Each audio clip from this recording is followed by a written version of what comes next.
ये दो आंखें सिर्फ वही देख सकती हैं जो भौतिक है। तीसरी आंख भीतर की ओर देखने के लिए है। आपकी वासना, आपकी इच्छा कभी बाहर नहीं थी, वो सिर्फ अंदर ही थी। वासना का अर्थ है कि वो आपके भीतर एक अपूर्णता की भावना और किसी चीज की चाह पैदा करती है। जब हम शिव कहते हैं, शिव शब्द तीसरी आंख का पर्याय बन गया है। तीसरी आंख, उसका ये मतलब है ये दो आंखें बाहर देखने के लिए हैं। ये दो आंखें आपको अस्तित्व की भौतिकता दिखा सकती हैं। ये दो आंखें सिर्फ वही देख सकती हैं जो भौतिक है। तीसरी आंख भीतर की ओर देखने के लिए है, वो आपके माथे पर नहीं खुलने वाली। तीसरी आंख भीतर देखने वाली आंख है। लेकिन आपने कहानियां सुनी हैं, शिव ने अपनी तीसरी आंख खोली और कामदेव को भस्म कर दिया। भारत में प्रेम और वासना के देवता कामदेव हैं।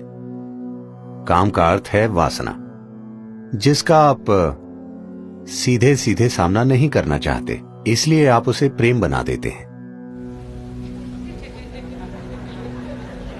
क्योंकि आपको उसमें कुछ सुंदरता चाहिए।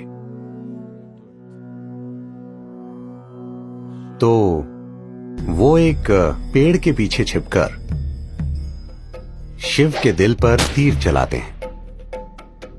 तीर उड़ने लगता है और शिव थोड़ा परेशान हो जाते हैं। फिर वो देखते हैं कि ये काम है, यानी उनकी अपनी वासना उभर रही है।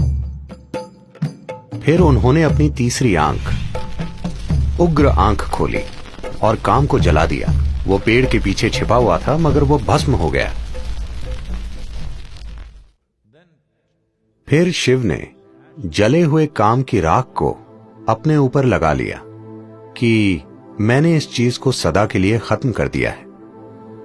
ये लोगों को सुनाई जाने वाली आम कहानी है, मगर आप मुझे बताइए, आपकी वासना आपके अंदर उठती है या पेड़ के पीछे? नहीं, आप पेड़ के पीछे जा सकते हैं, यह दूसरी बात है।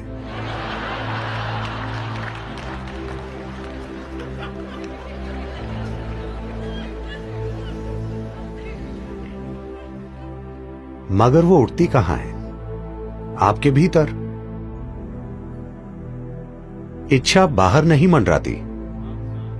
ऐसा नहीं है कि एक सुंदर स्त्री या एक सुंदर पुरुष बैठा है तो आपकी इच्छा जागती है, क्योंकि इच्छा काम आपके भीतर है। इसीलिए उन्होंने अपनी तीसरी आंख खोलकर अपने अंदर के काम को जला दिया, उसे नहीं जो बाहर खड़ा है, क्योंकि वो कभी भी बाहर नहीं खड़ा था। कृपया इस पर गौर कीजिए। आपकी वासना, आपकी इच्छा कभी बाहर नहीं थी, वो सिर्फ अंदर थी। तो उन्होंने अपनी तीसरी आंख खोली, इस तरह नहीं, अंदर की ओर।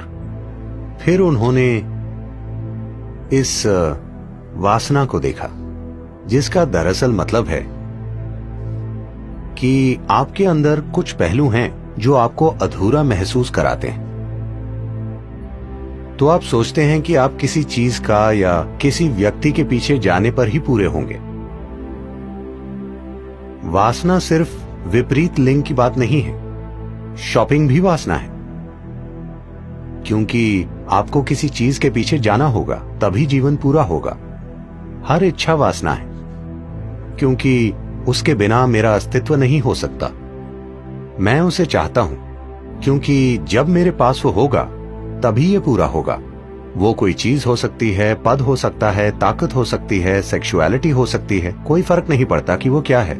वासना का अर्थ है कि वो आपके भीतर एक अपूर्णता की भावना और किसी चीज की चाह पैदा करती है, जिससे आपको लगता है अगर आपके पास वो नहीं है तो आप अधूरे हैं। तो वो अपने अंदर के काम को जलाने का फैसला करते हैं। उन्होंने काम को जलाया और फिर पसीने की जगह उनके शरीर के छिद्रों से राख निकली।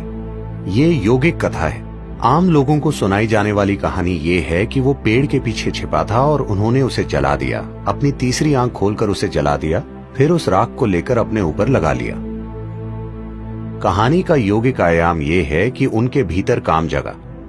उन्होंने अपनी तीसरी आंख खोली, उसे जलाया और फिर धीरे धीरे राख उनके शरीर से निकलने लगी, जिसने उन्हें साफ साफ दिखाया कि सब कुछ खत्म हो गया। हर चीज जिसे आप खुद के रूप में जानते हैं उसे मरना चाहिए। जब मैं मृत्यु कहता हूं, भौतिक मृत्यु नहीं है जो समस्या है। सवाल है हर उस चीज को खोना जिसे आप अभी मैं के रूप में जानते हैं, आपकी शख्सियत, आपकी पहचान। Once you learn to be an individual, एक बार आप शारीरिक और मानसिक ढांचे से परे एक व्यक्ति होना सीख लेते हैं, इसका अर्थ है कि आप मर चुके हैं। मृत्यु को जीने का यही मतलब है। तो अगर आप जानते हैं कि शारीरिक और मानसिक ढांचों के बिना एक व्यक्ति कैसे बने, तो आप मृत्यु को जीते हैं। अगर आप मृत्यु को जीते हैं तो आप अपने अस्तित्व में शाश्वत हैं। अब समय आ गया है कि आप मृत्यु को जिएं ताकि आप अनंत काल तक जीवित रहें।